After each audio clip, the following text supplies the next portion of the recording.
Bismillahir Rahmanir Rahim. I'm Dr. Mohibullah Wazir, and we discuss the Psoas Major Muscle, which is important clinically. Please understand the relations of the Psoas Major very clearly.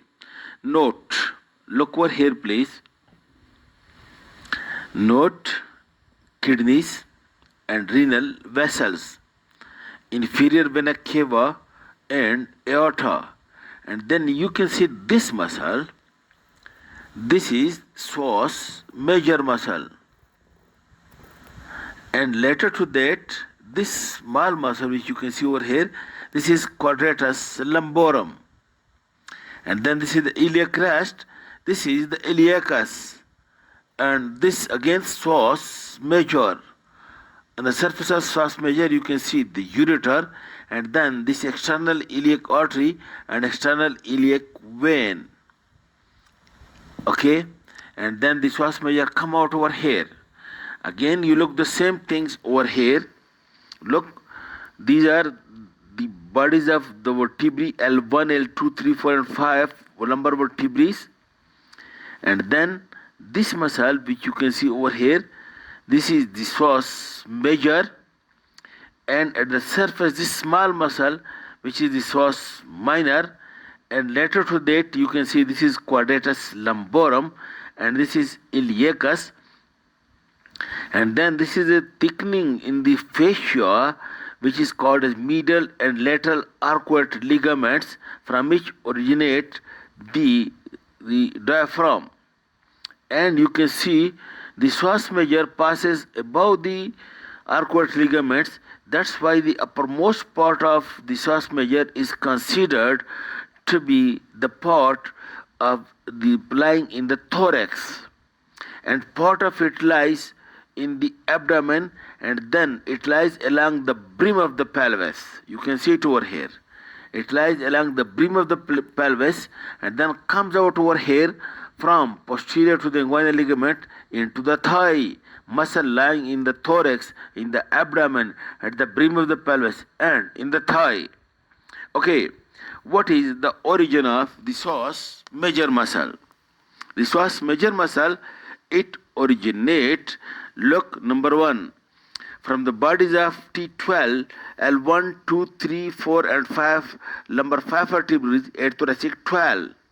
Then it also originates, look, by slips from the intervertebral disc and the body sides of the bodies of the vertebrae. And then it also originates, note the point, by a fibrous arches that lies over here at the lateral surface of the vertebral bodies. From these arches it also originates from these lumbar vertebrae. And then don't forget that it originates over here from the transverse processes. In this way the origin is from the transverse process of the lumbar vertebrae, from the intervertebral discs of all the lumbar vertebrae, intervertebral disc, and then from the bodies of the T12 to L5, and then from the fibrous arches that lies on the lateral side of the vertebrae. Okay, then this muscle descend downward. This, after originating from this, it descends downward and passes along the brim of the pelvis. And note the point, it lies over here along the brim of the pelvis and passes behind the inguinal ligament to enter into the thigh along with iliacus. Note, this is iliacus and this is Psoas Major. This is iliacus again and that is Psoas Major. And combinedly the psoas and iliacus unite with one another and form one tendon, which is being called as iliopsoas tendon. And this iliopsoas tendon, look over here, it is being inserted over here into the lesser trochanter and a small area of the posterior surface below the lesser trochanter over here. In this way, look, the muscle by itself, it lies anterior while its insertion is posterior over here to the lesser trochanter of the femur.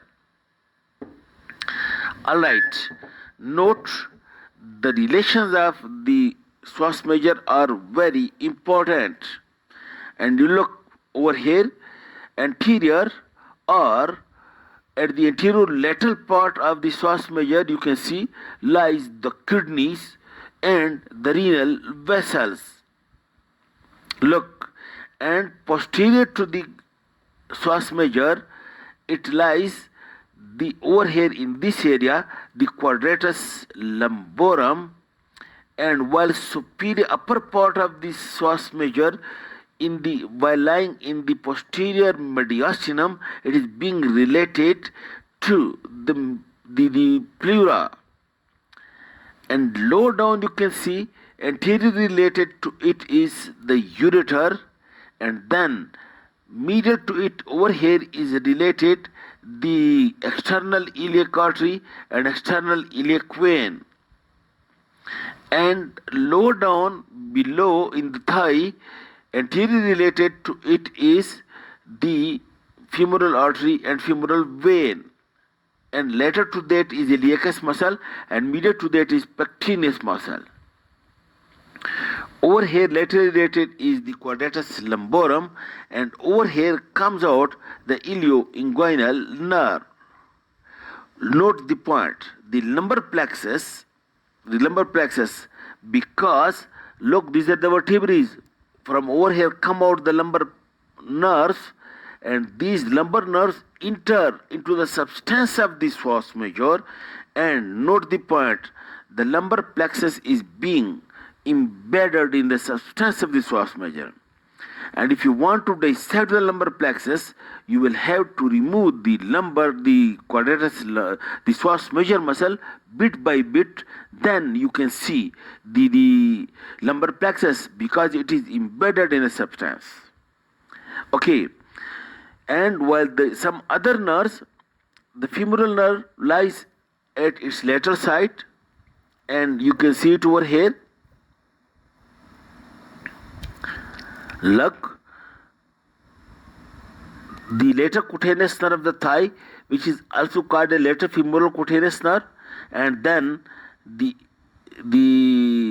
genital branch of genitofemoral nerve. These lies, and the femoral nerve by itself, femoral nerve, genital branch of genitofemoral nerve, and the lateral cutaneous nerve of the thigh, a lateral cutaneous femoral nerve, and the femoral nerve, it lies lateral, while the obturator nerve, it lies medial to the Psoas Major. You can see it over here.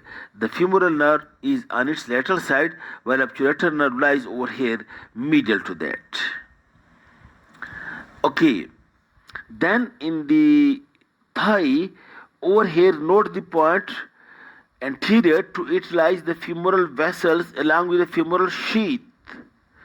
Posterior to that, over here lies the Psoas Major muscle, and then the pectineus, and these two muscles then look over here. The Psoas Major separate these vessels from the capsule of the hip joint. That is, the tendon of Psoas Major, it lies over the capsule of the hip joint. Note the point.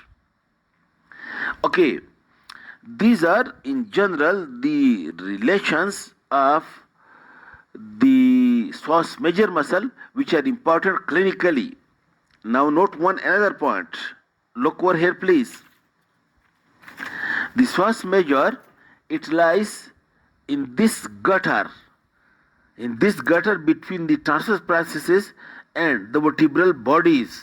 Note the point, it lies in this gutter.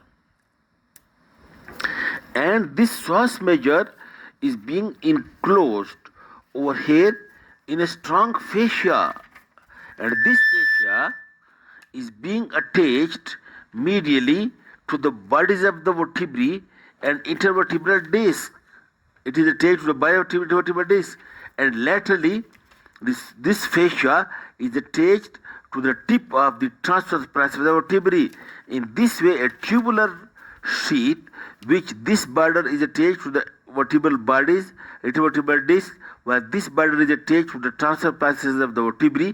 In this way, this tubular sheath, which encloses this Psoas Major muscle, this is being called a Psoas fascia.